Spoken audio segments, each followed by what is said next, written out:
Isang mapagpalang araw po sa ating lahat. Ako po si Charles at welcome po sa ating daily devotion. Atin pong tatalakay, atin nung itutuloy ang series na The Intimacy with God. Be sensitive to the Spirit of God. So, ating tatalakay ng talatang 1 Corinthians verse 2 to 10. Nasabi rito,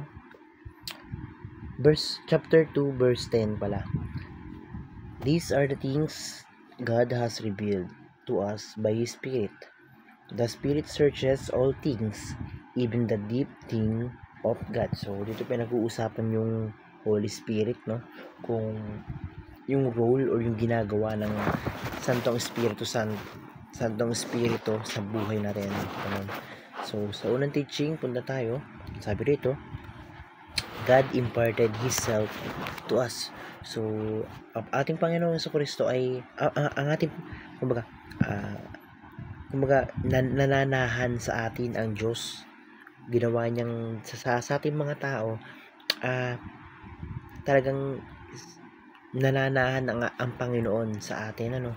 So, yun, sa pamamagitan ng Espiritu Santo, dumadaloy sa atin ang Panginoong Diyos Ama. So, pamamagitan ng Espiritu Santo, namumuhay sa atin, nananahan sa katawan natin ang Panginoong Diyos sa pamamagitan ng Espiritu Santo, ano? So, ayun, yun yung sinasabi dito.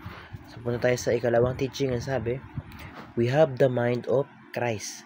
So, ayun, meron tayong pag-iisip na kagaya ng Panginoong Jesucristo. So, kung tutusin, ang Panginoong Jesucristo at ang Diyos Ama, pareho yan eh. Pareho sila ng pag-iisip. So, walang naiisip ang Panginoong Jesucristo na hindi naiisip ng ating Panginoon, ng ating Diyos Ama. So, ayun, and dahil nga doon, meron tayo, dahil nga si Jesus ay, kumbaga, si Jesus ay Diyos na nagkatawang tao.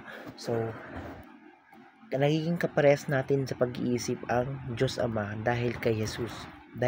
So, kumbaga, kapareho natin ang pag-iisip si Jesus kaya kapareho na rin natin ang pag-iisip ang Diyos Ama. So, nasa ganun, dapat gumagawa tayo ng mabuti, dapat nag-iisip tayo na kagaya ng kung paano nag-iisip ang Panginoon. So, yun nga, dapat gumagawa tayo ng mabubuti, hindi tayo gumagawa ng masama, mabait lang tayo, parang ganun yung sinasabi dito eh. Punta tayo sa point number 3, ang sabi dito, our deepest intimacy is with God. So, ang pinakang deepest or pinakamalalim na connection natin sa mundong ito ay ang pinakang dapat pinapalalim natin sa na connection o na intimacy sa mundong ito ay ang dapat connection natin sa Panginoon. So, paano natin gagawin yun? Siguro ganito, yung nagde-devotion tayo or naglalaan tayo ng oras para kausapin siya. Nababasa tayo ng Bible, ganun. So, yun. Dapat yun yung pinaka-importante na intimacy sa mundong ito ay yung intimacy with God. So, punta tayo sa application. Sabi rito, understand the Bible to the illumination of the Holy Spirit. So, ayun nga, ang Santong Espiritu ang tumutulong sa atin para para makagawa tayo ng mga holy na bagay na ikinalulugod ng Panginoon. So, ayun, intindihin natin ang Biblia at hayaan natin na gumalaw ang Espiritu Santo sa mga sarili natin, na hayaan natin na manahan sa ating katawan, sa ating puso, sa ating isip ang Espiritu Santo, na sa ganun maintindihan natin ng lubos ang Biblia, no?